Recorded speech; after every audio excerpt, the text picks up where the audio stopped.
How you doing? You okay? Yeah. It's good to be with you, Ken. Thanks for coming. Current president of the Baptist Union.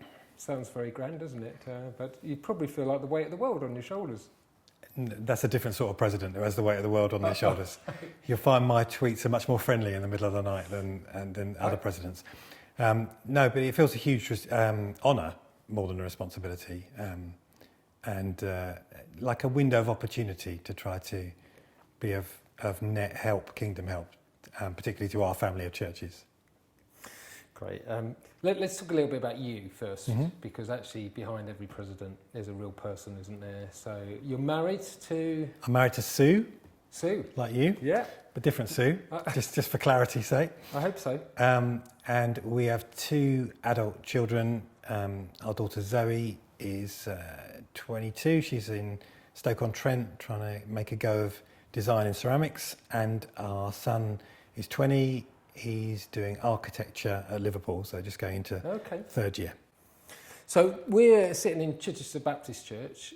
You've been here quite a number of years, as far as I'm aware. Yes, because we've known each other a long time as well, as fellow ministers, just across the associations, but not too far from each other, Joth, haven't we? But before your regional role, it's coming up 23 years. 23 years? Yes.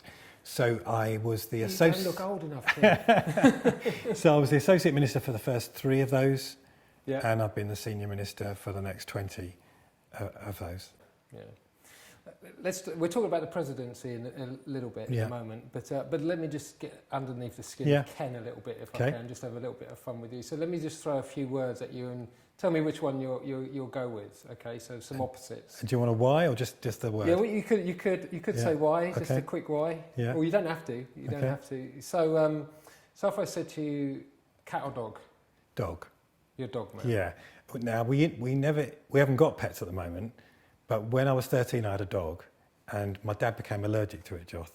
You've got a dog, haven't you? Because someone on your screen. Is that a sad story? You shouldn't have mentioned that because she died a few years ago. No. You could have me in tears, but I think I got over it. Okay, well, let me try and have you in tears. I love dogs. Let me try and have you in tears with my story. Right. So a year in, we had this golden retriever. It's my dog. I'm 13. My dad became allergic to it, so we had to give the dog away to another family. The vet recommended a family. Never met this family before. My dog won't get in their car, so I have to get in their car. My dog jumps in after me. Yeah. I get out the other door, and I never saw the dog again. Oh no, you're breaking my heart.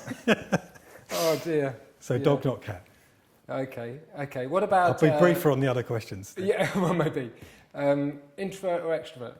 Somewhere between the two, I think. Okay. So because we've been in a gathering of so-called ministers of larger churches, I'm not an extrovert in that context. Right. And if one judges it by when one gets one's energy, then there's a fair bit of introvert to me.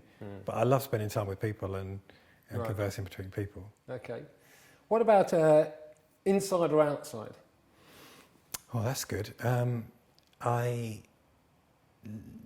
Outside. I spend a lot of my working day inside, but if you're looking for where I'm energised, then outside. Tennis and golf, particularly. So I was going to ask you whether, I think I know which way this is going to go. I was going to ask you art or sport. Sport. I love art, and I'm learning to appreciate it because of both of my children appreciate it. But sport, any sport. What I'm really interested about in terms of you becoming president of the Baptists Together for this year, what on earth compelled you to put your name forward? I mean, God must have moved in your life in some way. There must be a story.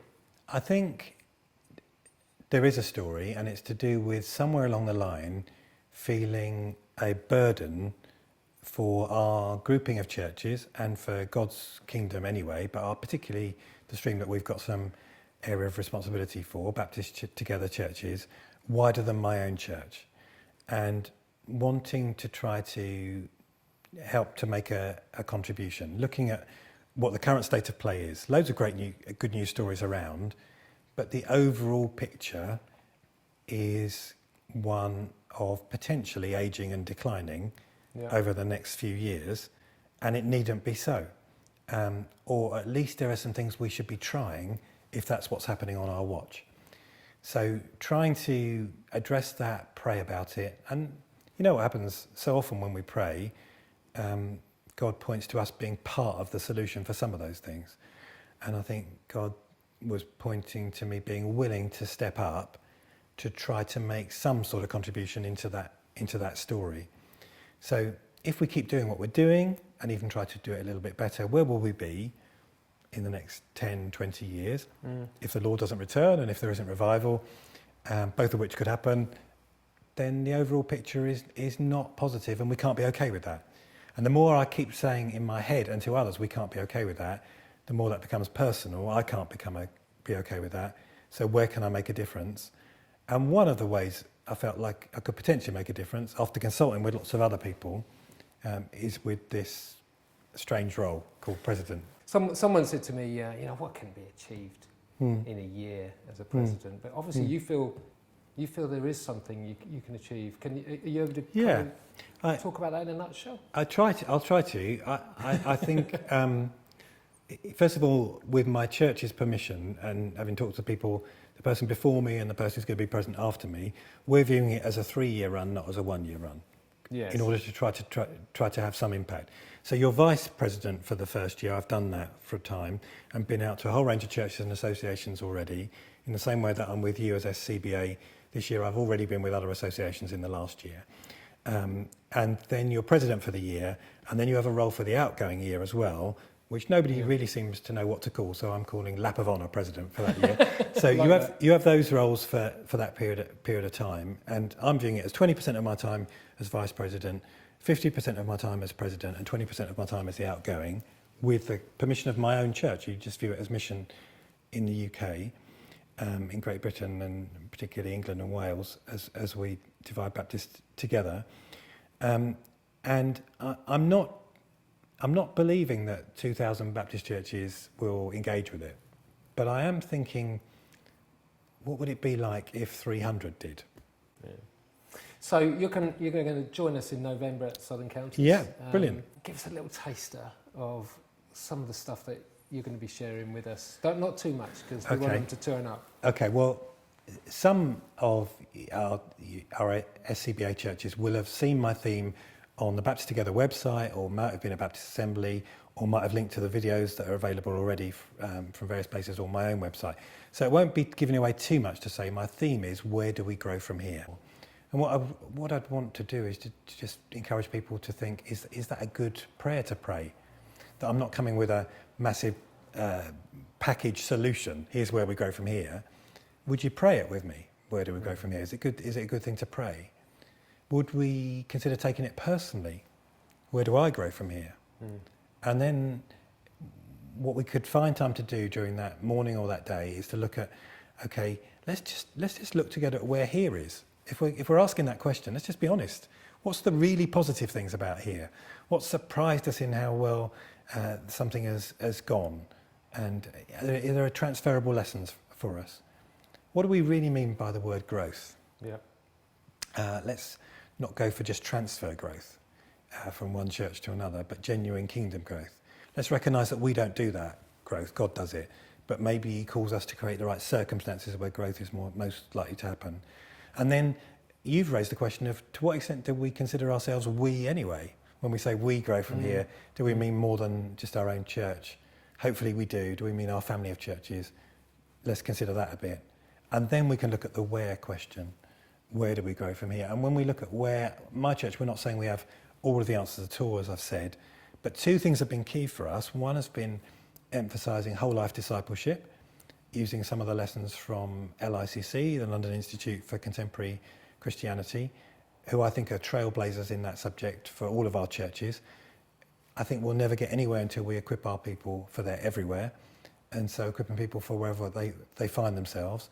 And the second has been trying other ways of gathering in addition to the main Sunday service for the sake of people who foreseeably won't come to any church. And we've been doing that in what we call alternative gatherings, some people call missional communities, for some years now. And I think there might be some transferable lessons for other churches who will do similar and very different things.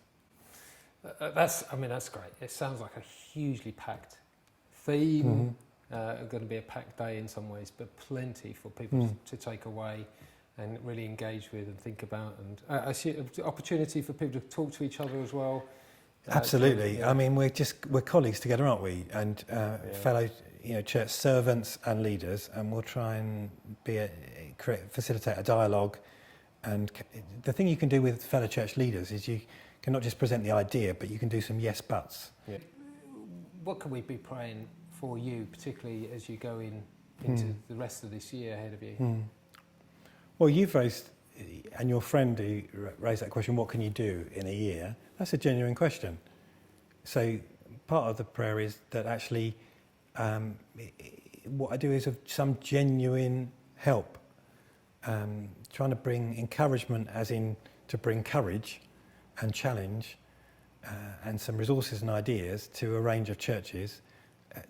There's a sort of so what prayer to that. So what difference does that make? Pray that it does make a difference. Pray for my home church here, that they are more blessed without me than with me. A fantastic team here. And I guess just trying to pray that I find myself in the right room, saying the right things to the right people, and each circumstance is different. Well, you are in our prayers. Thank you. So, and we'll continue to pray for you, and we're really looking forward to Okay. you being with us in November. Okay. And thanks for your time today. Thank you. Thanks, Doth.